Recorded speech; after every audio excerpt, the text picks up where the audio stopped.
ऐसी उपद्रव किए और मैंने आज भी नहीं डांटा तो ये बिगड़ जाएगा। और इसलिए महाराज छड़ी लेकर के दौड़ती हैं, कन्हैया भागते हैं, पकड़ नहीं आते हैं। देख कन्हैया पकड़ में आ जा, नहीं तो बहुत मारूंगी। मैया इसलिए तो पकड़ में नहीं आ रहे हैं। अरे नहीं लाला मारूंगी नहीं तो क्या करेगी मैया? तेरी पूजा करूंगी। मैया सच बता तू या लाठी हाथ में काहे को ले रखी है? देख लाला बुढ़ापे में तो लाठी सबन को लेने पड़े, और ले तेरे को लाठी पसंद नहीं तो ये फेंक दी। कहने का तात्पर्य जब हम साधन के साथ अपनी साधन संपन्नता का आयाम लेकर के बढ़ते हैं भगवान की ओर तो प्रभु दूर जाते हैं, और जो साधनहीन है उनको सहज सुलभ हो जाते हैं। और कन्हैया खुद आए गए मैया के पास और अपना हाथ पास में किया। मैया ने गप से हाथ पकड़ लिया। चल बेटा अब तेरी कायदे से पूजा करेंगे। और कन्हैया महाराज पूजा करावे को आए गए, और जैसे ही मैया ने डांटना प्रारंभ किया कि जोर जोर से रोने लगे और दोनों हाथों से आंखों को मसल लिया। काजल सारा फैल गया, पूरे जगन्नाथ भगवान बन गए। मैया को लगा ये रोएगा, डर रहा है बहुत तो मारा पीटा ना जाए। वहीं पर एक उखल रखा हुआ था महाराज, तो कहते हैं उखल से बांध दिया। लेकिन उखल में जैसे ही बांधती हैं कि तदपि दो अंगुलम न्यूनम यद्यदादत्त बंधनम, 2 अंगुल रस्सी कम पड़ रही है। हर बार 2 अंगुल रस्सी कम पड़ जाती है। ये 2 अंगुल कौन से हैं? एक तो भक्त की भक्ति और दूसरी भगवान की कृपा। आप कितनी भी भक्ति करें, कितना भी परिश्रम करें, कितना पुरुषार्थ करें, लेकिन भगवान की कृपा ना हो तो आपके सारे परिश्रम पुरुषार्थ भक्ति निरर्थक रहती है। यदि इनकी कृपा हो जाए और इधर से भक्त का पुरुषार्थ और दोनों जुड़ जाएं, कहते परिश्रम करे कोई कितना भी, लेकिन कृपा के बिना काम चलता नहीं है। भजनों में समय अधिक गति कर जाएगा, इसलिए भजनों को विराम करके ही चलते हैं, क्योंकि जब तक उनकी कृपा नहीं होती तब तक लाख प्रयास कर लें आप,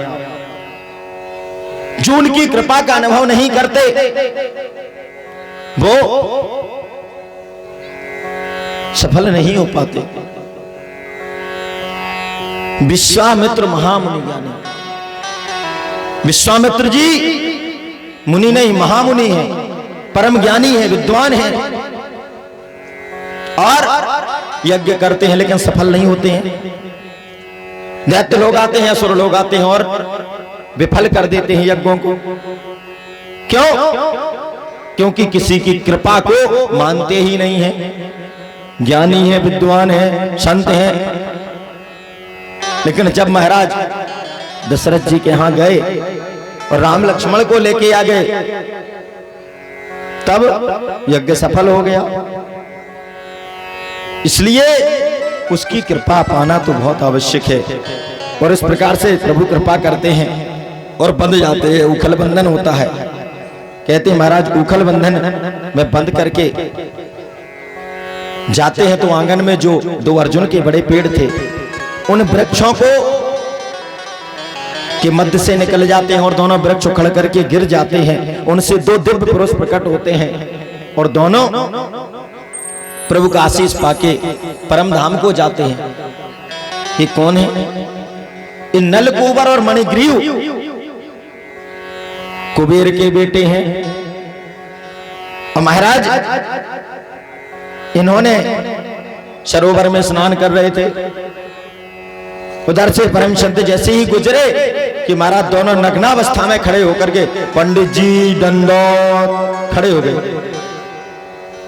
अरे मूर्खो, नग्नावस्था में खड़े होकर के प्रणाम कर रहे हो, ऐसे किया जाता है? वस्त्र नहीं पहन सकते? वृक्षों की बात निर्लज्ज खड़े हो। और महात्मा ने श्राप दिया, जाओ ऐसे ही वृक्षों की भांति खड़े रहना, कभी वस्त्र पहनने की जरूरत नहीं। अरे महाराज माफ कर दो, तो जैसे ही चरण पकड़े तो कहा जाओ नंद बाबा के आंगन के वृक्ष बनोगे, कन्हैया प्यारे तुम्हारा कल्याण कर देंगे। अहम है क्योंकि वित्त मंत्री के बेटे थे ना, कुबेर के बेटे हैं। और जब धनाधिकता होती है, धन की अधिकता हो, अधिक धन हो, तो धन का मद बड़ा कठिन होता। पूर्व में भी आपको अवगत कराया, अन्य नशे तो कुछ कालखंड के होते हैं, लेकिन यदि धन का नशा आ गया पता ही नहीं चलता। और ये महाराज अहम घमंड बड़ा विचित्र है, एहसास नहीं होता कि किसको हो गया, उसको तो पता ही नहीं लगता। कैसे?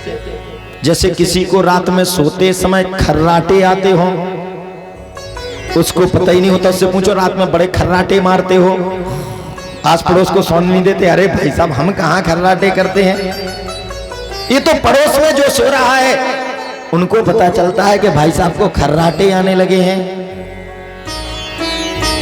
उसको नहीं मालूम होता। ऐसी अहम है, घमंड है, अभिमान है। जिसको होता है उसको पता ही नहीं लगता कि मैं घमंड में जा रहा हूं। इस अहम से बचना चाहिए। कृपया शांति रखें। यदि अहम से घमंड से बच गए, और इससे बचने का एक ही उपाय है, उस प्यारे प्रभु की चरण शरण को ग्रहण कर लो, उसकी शरणागति ले लो। जो कुछ भी हो रहा मेरे प्यारे कर रहे हैं, कराने वाले वह हैं, मेरा कुछ भी नहीं, मुझ में कोई शक्ति नहीं, मुझ में कोई सामर्थ्य नहीं, सब कुछ वही करने वाले हैं, वही देने वाले हैं। और सिर्फ कहने के लिए नहीं, सच्चे हृदय से जब ये आ जाए, जब एक एक पल प्रत्येक कार्य को आती जाती श्वासों तक को हम महसूस करने लगे कि उस परमात्मा की कृपा से श्वासें चल रही हैं। हमारा कुछ है नहीं जिसको हम अपना मानते हैं। आप लोग एक बात बताएं, ये श्वास किसकी है? आपकी?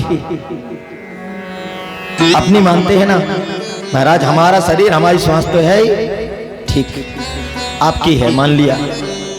तो आपकी कोई चीज है तो उसको आप जैसा चाहो वैसे चला सकते हैं, वैसे रख सकते हैं। तुम्हारी श्वास है तो तुम अपनी मर्जी से इसको बंद कर दो, मत लो। बोलो, सांस ली जाती है कि लेनी पड़ती है?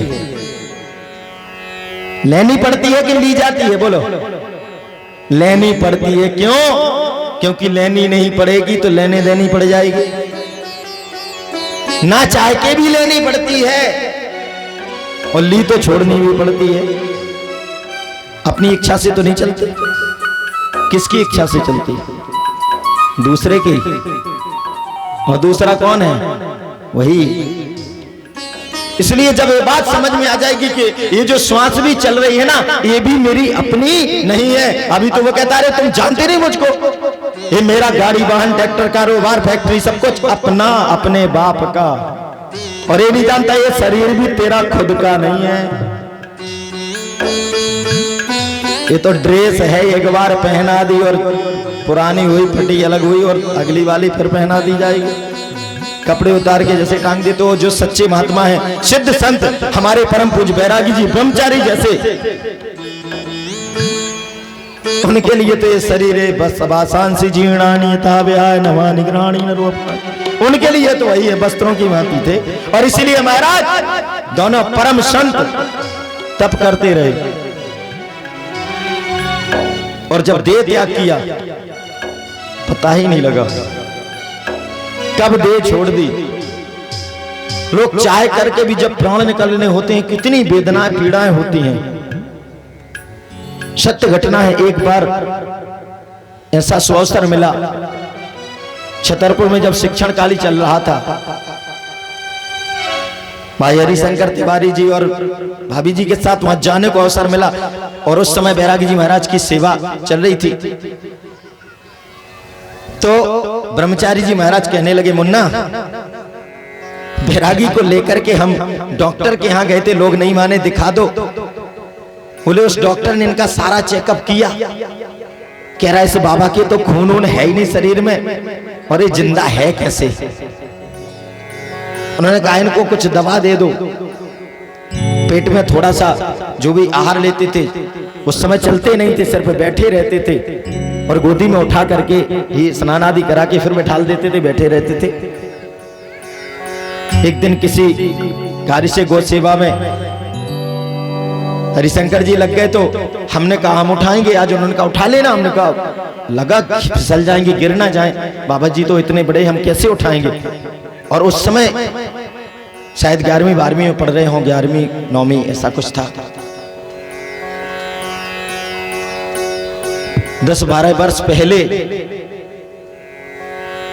और उस दिन जब गए और उधर से उनको वो बैठ गए, उन्होंने कहा चलो मुन्ना, और हाथ डाला, उठाया तो समझ ही नहीं आया सच में कि वजन होता क्या है। फूल की भांति सिर्फ शरीर में हड्डी ही थी,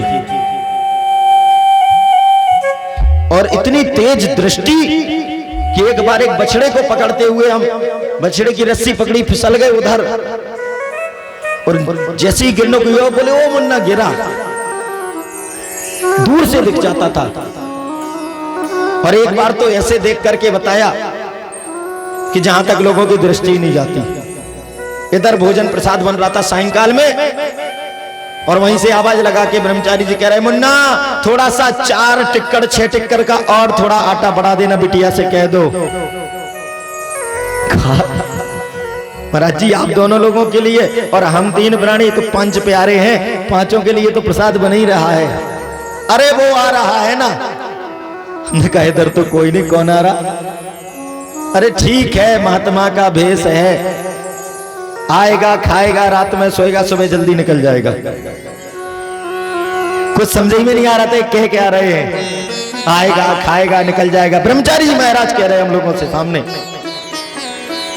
जाके बताया है। हमने कहा थोड़ा सा और आटा बढ़ा दो, और थोड़ी देर में एक बाबा उधर आ गया। वो गेट से शायद उसने 1 किलोमीटर जंगल में अंदर आना, 1.5 किलोमीटर झिरिया के उस गेट से प्रवेश किया होगा शायद, और यहाँ वो कह रहे हैं वो आएगा खाएगा चला जाएगा। और प्रसाद पाया, और सच में सुबह हम लोग 4-5 बजे सो के ही नहीं उठे, पता नहीं वो बाबा जी कब चले गए, आए खाए चले गए। ऐसी दिव्य अलौकिक मूर्तियां थी, और इसीलिए उनकी अनंत कृपा है। और उनका ये प्राण प्रतिष्ठा महोत्सव इंद्र भगवान की पुष्प वर्षा से संपन्न हो रहा है। शुभ आयोजन है, और इस आयोजन में जितनी प्रभु की कृपा हो सकती है वो अनंत कृपा प्राप्त हो रही है। और इसलिए बार बार निवेदन करते प्रत्येक व्यक्ति सहभागी हो। क्यों? क्योंकि जो संत हैं वह साक्षात भगवत स्वरूप है, भगवान ही है। भक्ति भक्त भगवंत गुरु चतुर नाम बपुए, कि इनके पद वंदन किए नाशय विघ्न अनेक। भक्ति भक्त और भगवान और गुरु ये 4 हैं, लेकिन चारों एक हैं। इसलिए कभी भी भक्ति भक्त भगवान और गुरु में भेद नहीं करना।